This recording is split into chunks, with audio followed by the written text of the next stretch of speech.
We'll continue working to get SETH. TERKPER, but at this point in time, I just might sneak in my surprise guest. Okay, so we'll go to SETH TERKPER and interact with him. Mr. TERKPER, a very good morning to you, sir. Yeah, good morning to your listeners and to your viewers who cannot see me. I could see you clearly, I could hear you clearly, but that's technology. Well, technology can be a bit of a problem, so we're still grateful that we can interact with you. So very quickly, you held that forum yesterday and you spoke copiously, like you usually would, about the economy. But I just want to take tease your mind on this. Why this forum in the first place, especially considering the saying that he who feels it knows it. The ordinary Ghanaian knows the state of the economy of his or her pocket. Why did we need this forum to lay bare some of these economic issues that you brought up? Well, thank you very much. When you look at Pro Forum, you may say this is their, first major, foray into the economic situation. But I believe that when you look at my record, my former boss's record, or my boss's record, and you look at what our MPs in Parliament have been saying, then for us, it is the conditions which Ghanaians are feeling now. And the fact that others have begun to talk about the economy, you would agree with me, is not new.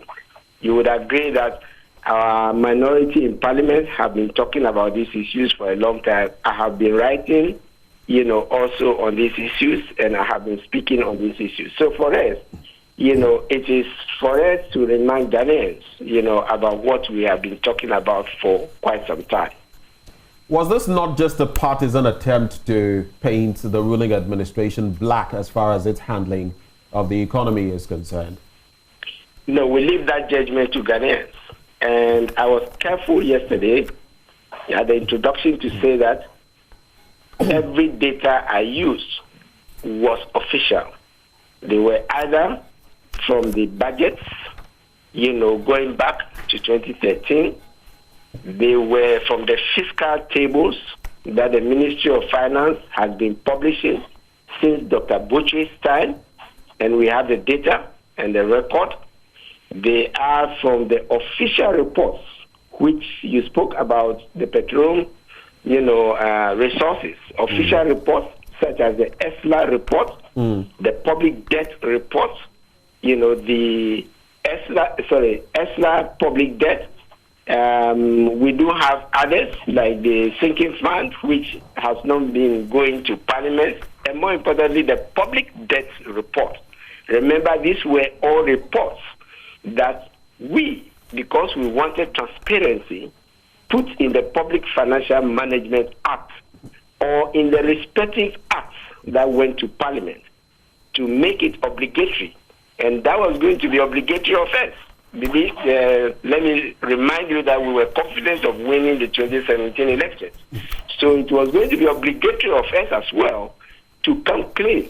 And so everything we presented were from official reports. So I wouldn't know why one would call them painting the current administration black. I just said that on the back of the fact that we may not necessarily be seeing economic, statistics or economic figures that are largely different from what we may have seen in the course of the Fourth Republic. But very quickly on this one, President Mahama yesterday spoke of this administration using COVID-19 as a whipping boy to sort of cover up its own failures, its own mishandling of the economy. But I want to put this forward for your consideration. The entire world's economy has been ravaged by COVID-19. In fact, even the countries with the sturdiest economies, like the United States and China, have been affected. Then you look at the fact that some Bretton Woods institutions have also said that we have not fared too badly in terms of our economy and the handling of COVID-19, considering what is going on in other countries. Now, why are we whipping this government, economically speaking, when we know that this is a problem that not only Ghana is facing? This is also not new. I do not want us to represent what we are saying as new. Under my PFM tax handle, where we have dialogue, we have gone over this issue specifically, and therefore I would wish that we do not, present this as new. We make the following points. First, we said, if you take the Article 4, 2019, the government had disclosed a fiscal gap of 5% plus to the IMF in that report. That is 2019, before COVID set in 2020. Now, we also said that this was repeated in the report that the IMF issued. And you may want to go to it for yourself. You may want your producers to go into it. That's why I'm giving these references. The March 2020 IMF COVID report, which was issued by the IMF board and which the government gave those figures to the fund, repeated the gap from 2019, and it disclosed that the cost of COVID was 3% of GDP.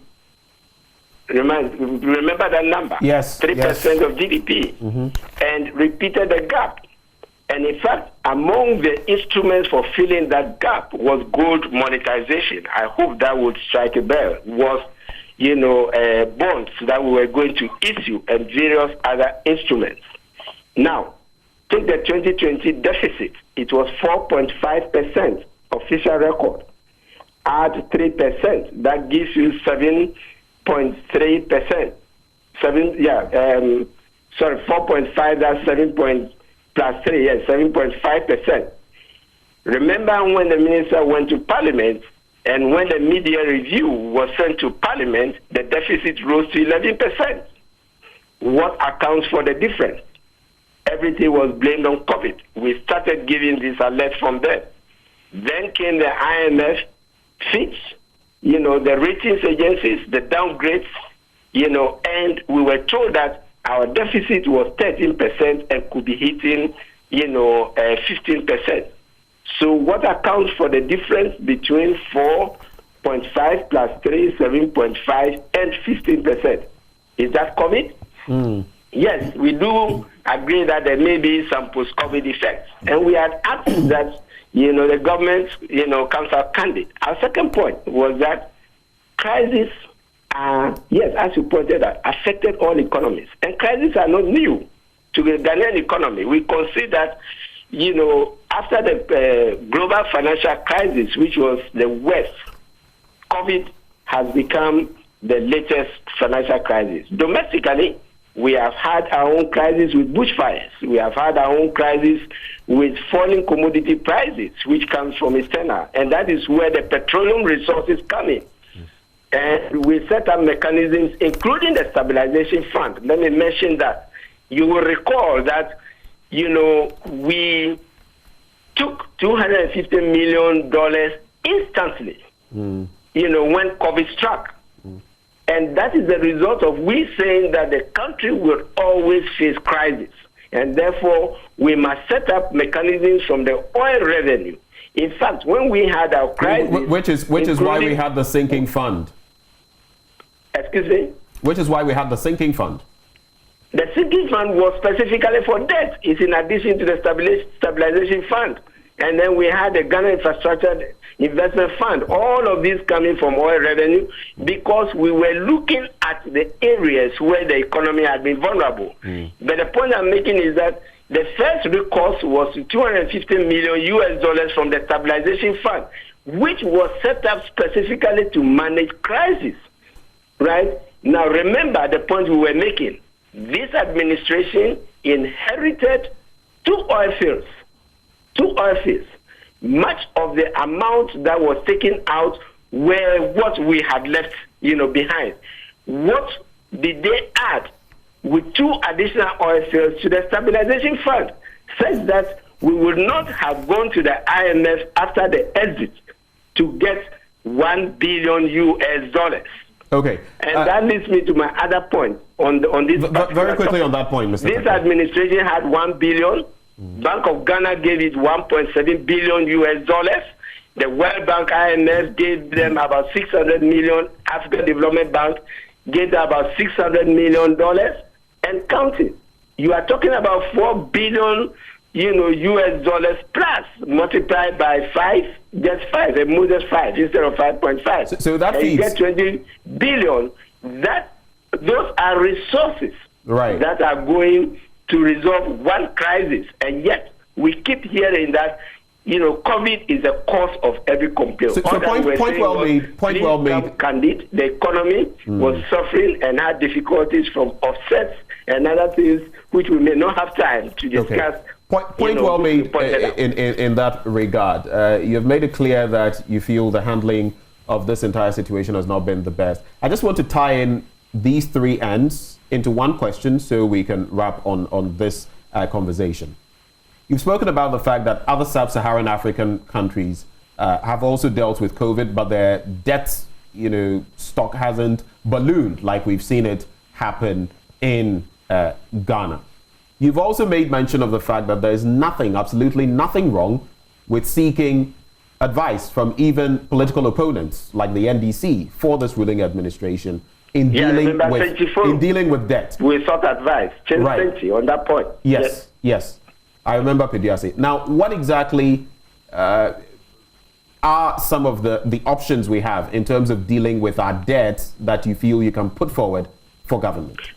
Again, if the administration with 3 oil fields, and let's not talk about problems, all they talk about was problems. What about 3 oil fields that increase oil production, on average from 70,000 barrels per day to nearly 200,000 barrels per day? If they had been putting money in the sinking fund is still a tool and it is there. And I'm not denying that they have not used part of the resources. They would have been able to taper, the growth of the debt as we did with the sinking fund. And we show the graph, we show the statistics for the public debt management report that we reduce the rate of accumulation of public debt. We are experiencing the current situation because they stopped putting money into the stabilization fund. Much of the money went. So, Mr. TERKPER, please to hit the nail on the head. What do we do? What do we do, Mr. TERKPER? What do we do? I'm pointing out exactly what we have to do. I'm saying with 3 oil fields, we must start putting money back into the sinking fund. With future crises, you cannot run an economy without crisis. They must start putting oil money into the stabilization fund as we did. Okay. And they must, let's hope that the use of Ghana Infrastructure Investment Fund is not going to be a quasi problem for us because we are running out of lending options. They must put oil money into that to leverage capital investments. We have the solutions. We have demonstrated that they work. We use $550 million US of the sinking fund to pay, the substantial part out of $750 million of, the first sovereign bond, and that is the Kufuor bond, and that is why we had the tapering of debt. So yes, the options are there. They must go back to GISTIS, and use it for proper accountability of public expenditure. Mr. TERKPER, we are immensely grateful that you've joined us this morning, barring all the technological constraints. Thank you so much for your time.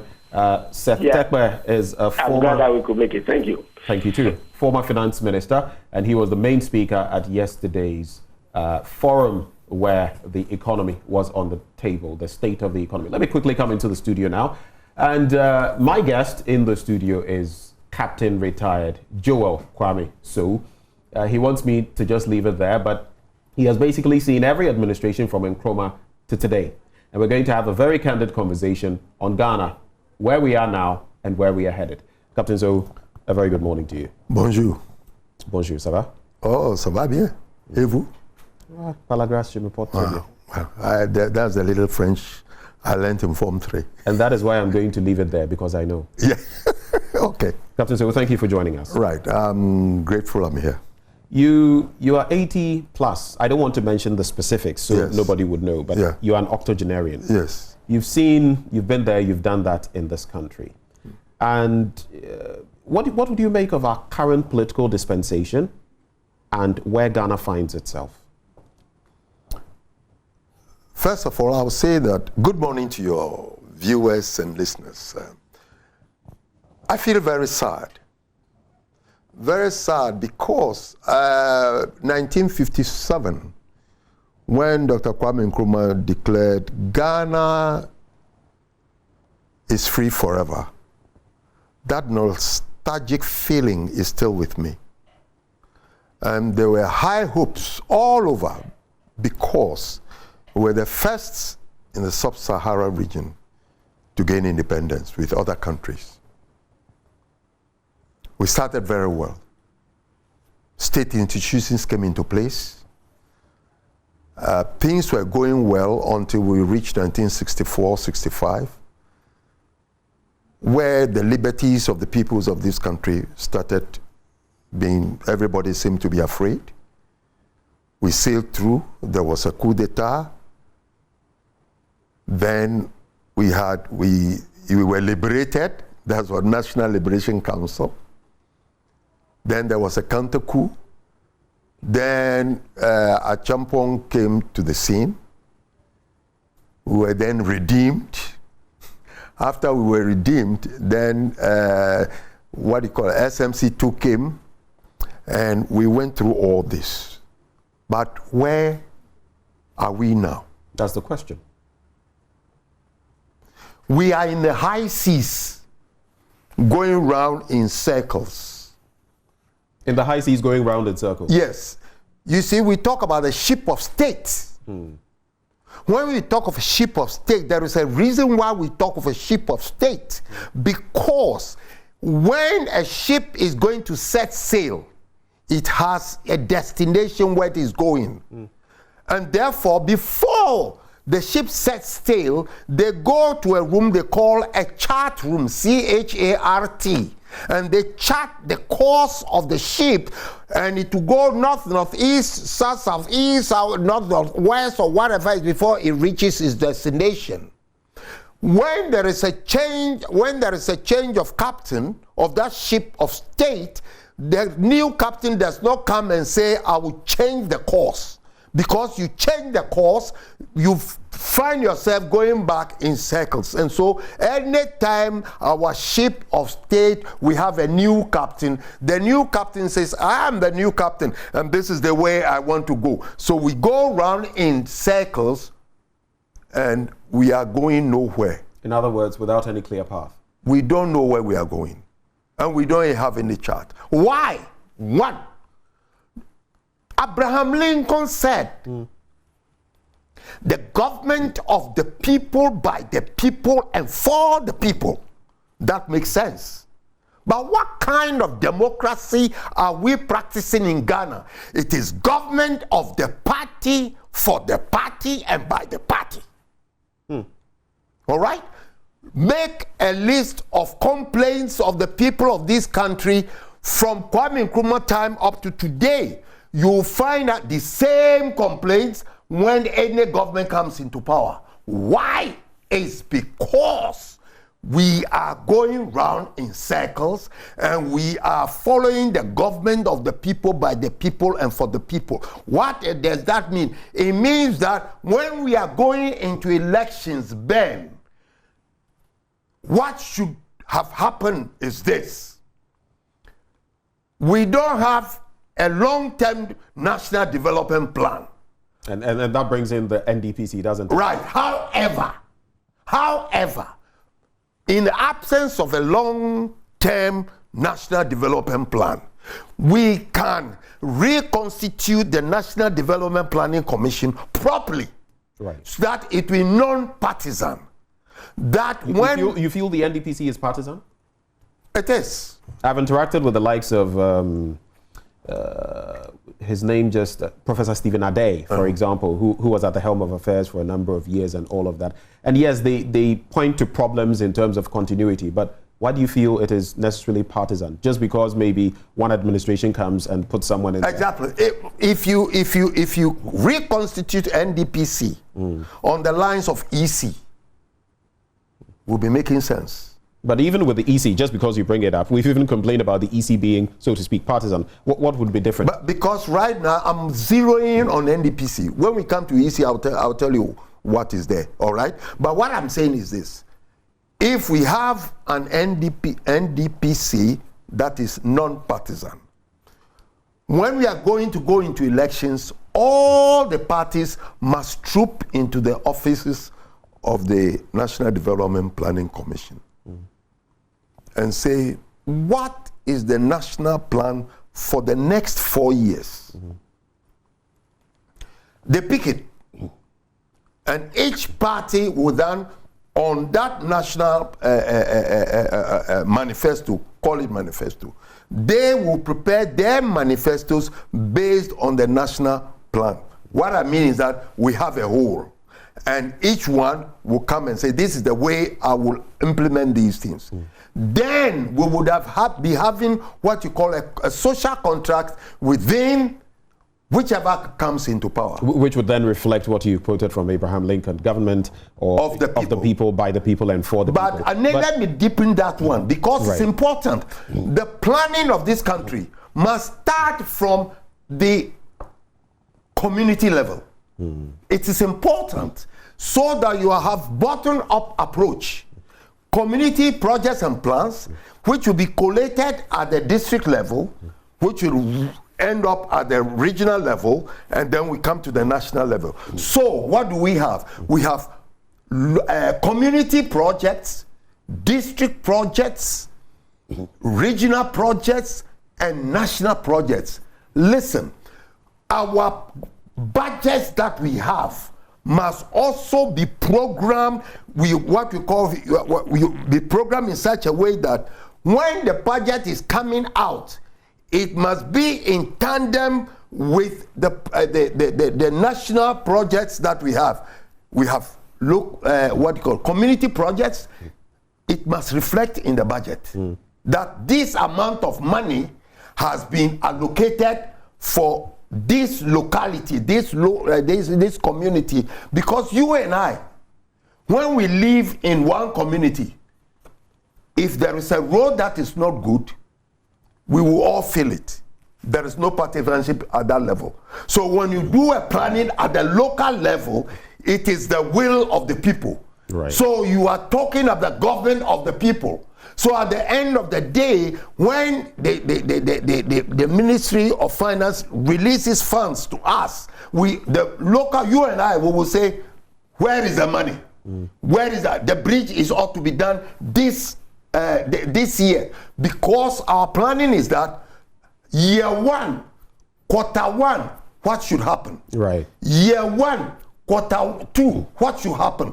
And it must go so. And so this lack of planning has brought us to the point where for 60 years we've been doing this. 64 actually. So 64 years. Plans have been very haphazard, right. and in fact, one administration comes, starts something, and then we jettison it, and we're getting and that is nowhere. That is the reason why you have so many projects that have not been completed. Okay. Because this party comes and they say, a group of people have decided to form a party. Right. They hijack the country, they hijack the economy, and they do what they do. Why is it that we are in debt and nobody is talking? Okay. Why is it that things are going wrong? Who watches the watchman? And this is where I put the plate. The problem. Media. Right. We'll get to that. Time is not exactly our friend. But let's talk about fixing the country, because what you're talking about basically comes to what we must do to resolve the problem. The hydra-headed problems we have in this country.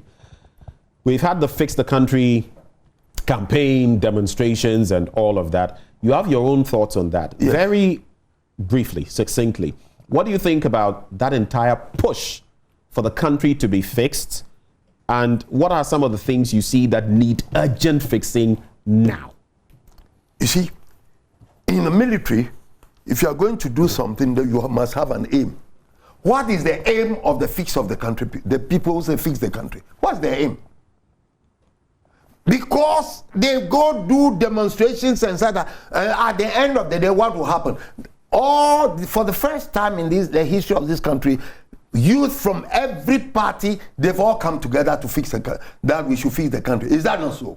So if they come, what is the aim? At the end of the day, what happens? Nothing. They will go back to their parties, and we will all go back and drink our tea and drink eat akple and fetri, and that is the end of the matter. What is the aim? When they finish all the demonstration, what next?